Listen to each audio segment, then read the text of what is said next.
So hello and welcome back to Books and Things, and today I'm going to do a book review. Not something I do that often, but today I'm going to be doing a book review of Manhattan Beach by Jennifer Egan.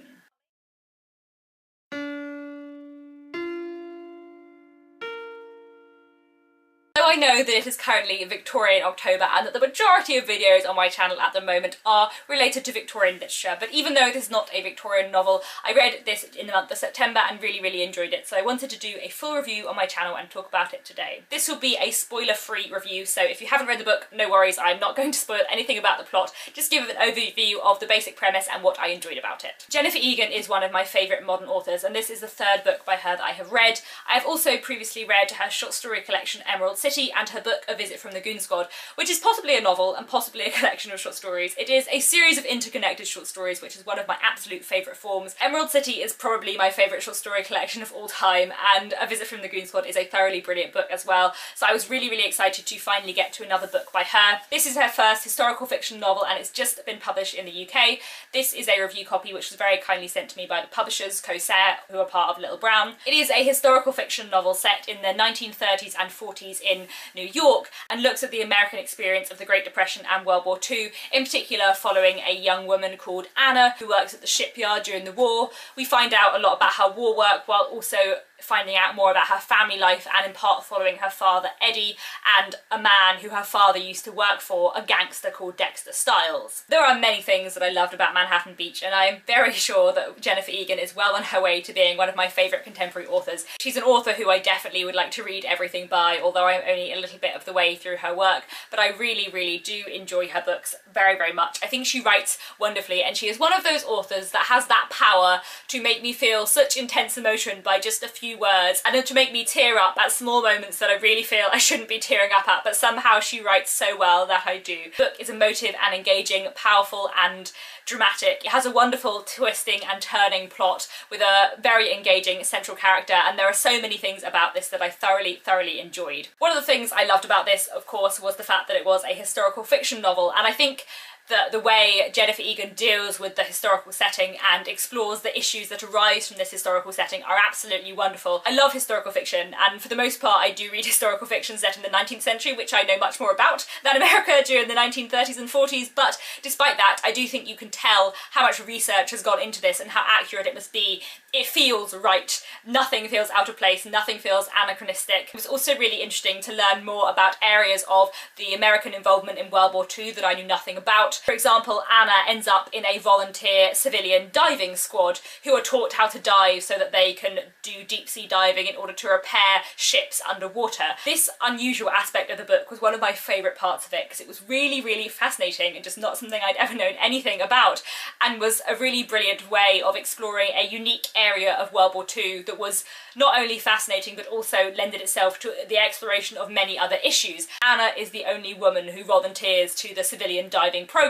One of the themes that's really brilliantly dealt with in Manhattan Beach is the gender discrimination which Anna faces. It's dealt with subtly and interestingly and in a way that is totally believable. In fact, discrimination as a whole is something that this book deals with really well, and another thing I thought was very well dealt with in Manhattan Beach is issues of racism, because a lot of the white characters in Manhattan Beach are racist, and Jennifer Egan really interestingly portrays the kind of racism that is born more of ignorance than hate and that can change and shift over time. The civilian diving squad is made up entirely of white men, with two exceptions. Her, the only woman, and a man called Merle, who is the only black man there, and Anna instinctively doesn't want to get to know Merle, which is something she feels ashamed and guilty of, and it's partly to do with his race and it's partly to do with the fact that they are both outsiders and that both of them are kind of aware that for them to make some kind of alliance or friendship between them would make them doubly outsiders. At the same time, her growing friendship with him, although a small aspect of the book, is I think one that's dealt with really well, and there are similar elements and a stronger kind of change of feeling and character in another subplot of the book as well. Another thing I loved was the drama and dynamism of the plot, because it is a really fascinating, gripping plot which deals with all kinds of aspects of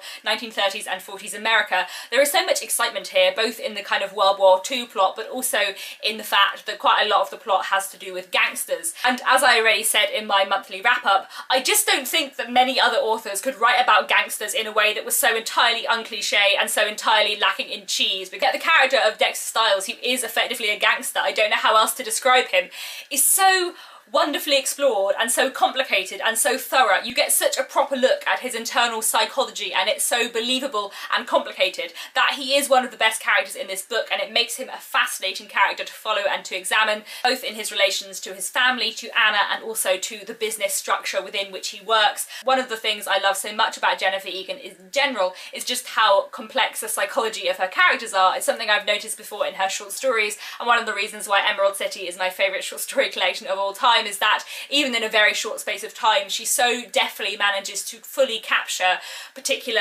characters and the full psychology of these individuals. In a book like this that has a lot of characters and follows quite a lot of different characters, she does it really, really well. I think at the beginning I kind of expected it to follow Anna all the way through and not to delve into the heads of the other characters, but I love that it does. The treatment of family and the theme of family is really, really important throughout this book, and Anna's relationship with her father and her mother and her aunt and her sister are all really, really central to the story. I think her relationship with her father, which is in many ways what the book turns on, is a really, really well done and well drawn relationship, especially as we get to see how it changes throughout Anna's childhood and how it affects her much later in life, even when her father's not around. Anna's sister Lydia is severely mentally and physically disabled. She can neither talk nor walk, and the way that the book looks at Anna's relationship and feeling towards her sister, and the way that the book also looks at how Lydia's parents feel towards her, and just how different the father and mother's feelings towards Lydia are. I think this aspect of the book was done really, really well, and one of the most moving passages in the book are to do with the way Anna feels about her sister. And in fact, one of the things I loved so much about this book is just how moving it is.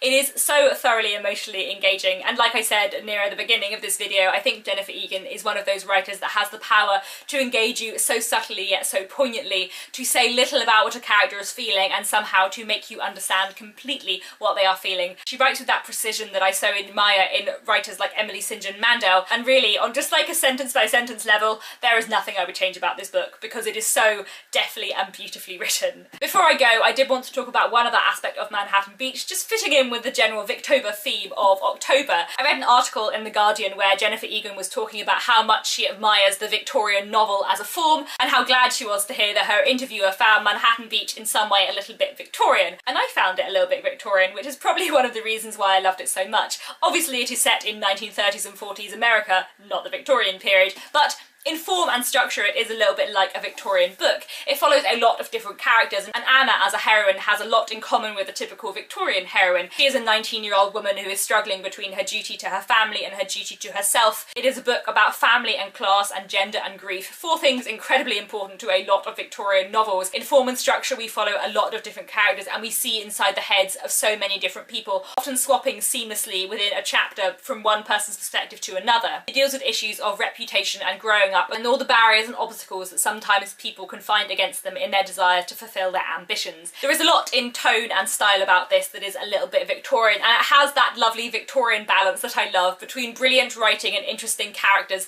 and a really fascinating, gripping and twist-turning plot. If you have been enjoying Victorian literature this October and you'd like a contemporary novel that might share a few similar themes, this is one I would highly recommend. Another thing that made me very, very happy in reading the article is that Jennifer Egan said she was currently reading and enjoying Anthony Trollope, and also that her next novel might be set in the 19th century. So I am even more excited for her next novel, because if it's set in the 19th century and by Jennifer Egan, I am there. All in all, Manhattan Beach was a wonderful, wonderful book, one of the best contemporary books I've read this year, and one I would highly, highly recommend. I'm so excited to go back and read some more of Jennifer Egan's previous books, because I just haven't read enough by her considering how much I love her work. Thank you very much for watching. Please let me know if you have read Manhattan Beach, or if you would like to, down in the comments, and I'll be back very soon with another bookish video.